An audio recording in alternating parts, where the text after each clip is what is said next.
remains unclear when the rest of the students will go back to school. Now, 7 months since schools were closed in the country due to the coronavirus pandemic. Of course, there have been critics, however, to the government's approach on the phased reopening and resumption to in-class learning. To discuss more about this, I'm joined now by Educationist Janet Oko. Janet, many thanks for joining us here on News Desk. What are your thoughts on this first day of phased reopening?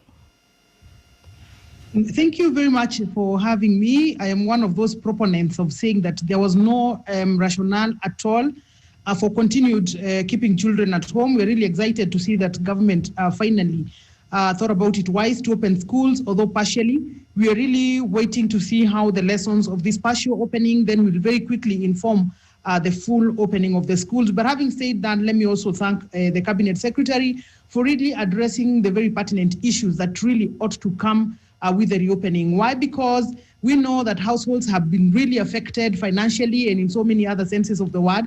And so seeing him being proactive about opening for every child in terms of no child should be turned back for lack of school fees, I think it's really quite encouraging. And seeing him also say that learners will begin from where they left is really important for so many people, because the truth is the online learning only happened for even less than 5% of learners in this country.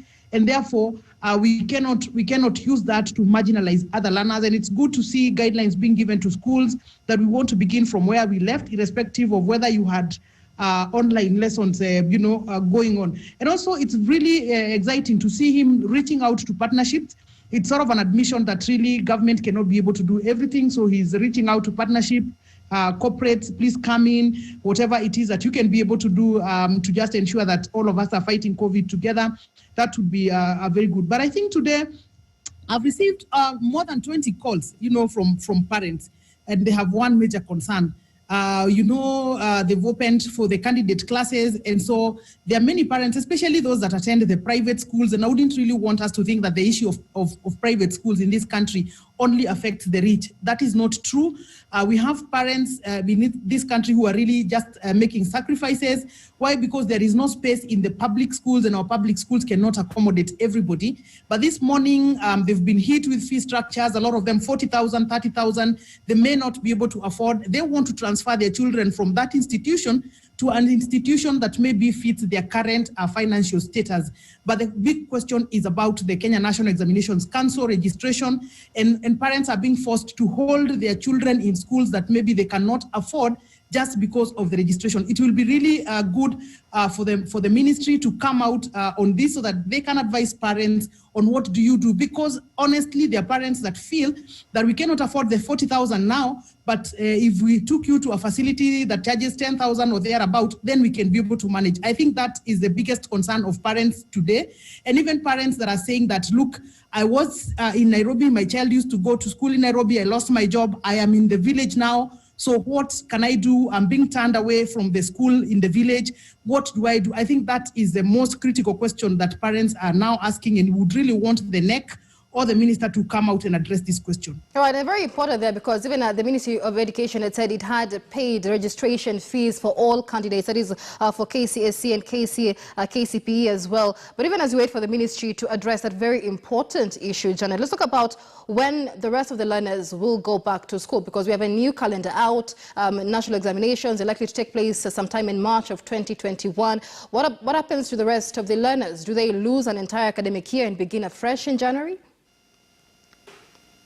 Oh, well, let me say that really I am expecting that the wisdom behind partial reopening of schools is sort of to test and gather one or two lessons that then can inform the full opening of the schools, because eventually we cannot keep children in the house forever, and I do not think that even between now and December we don't have an opportunity of opening up of schools. I believe that the government can still in a week or two be able to adjust itself and open up school for all the learners. That is what I believe, and I think that should be the right thing for us to do. Why? Because there are lessons that our government could learn from our neighbors that have opened fully, a lot of them that never closed even for one day. And so, and a lot of them share so many characteristics with ourselves. They have free primary education, and so the numbers in public schools are outblown, but still they are managing to keep children in schools even under the current circumstances. So I'm expecting that our government is not reinventing the wheel. These are things that are happening in the region, globally. And so really, what lessons do we draw from our neighbors? What are they doing? They did not construct brand new classrooms. They did not employ, new teachers to ensure physical distancing and so on and so forth. So what is it that our neighbors are doing that we can borrow from so that we ensure that between now and December, children are able to go back to school? I believe the results, of keeping children at home are more devastating. Today, you heard the cabinet secretary address himself to those learners that have gotten pregnant at home. And I want to say that apart from really welcoming them to back to school, which is really critical, and I commend him for that, it is life-changing for a girl to have to go through adult things when they still are a child. And it's not only for girls. There are so many boys out there that we could lose between now and December. Is a lot of time for children.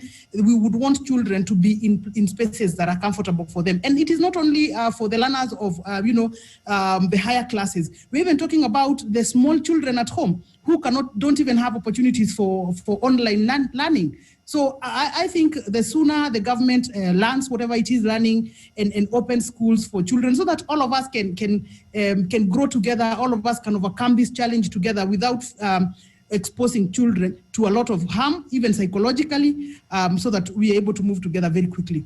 All right, many thanks. That is Janet Oko. She's an educationist speaking to us here about the first day of phased reopening of schools, raising an important issue there of parents who've been forced to hold their children at various schools because that is where the children have registered for their national examinations. Parents there asking the Ministry of Education to intervene because they need reprieve.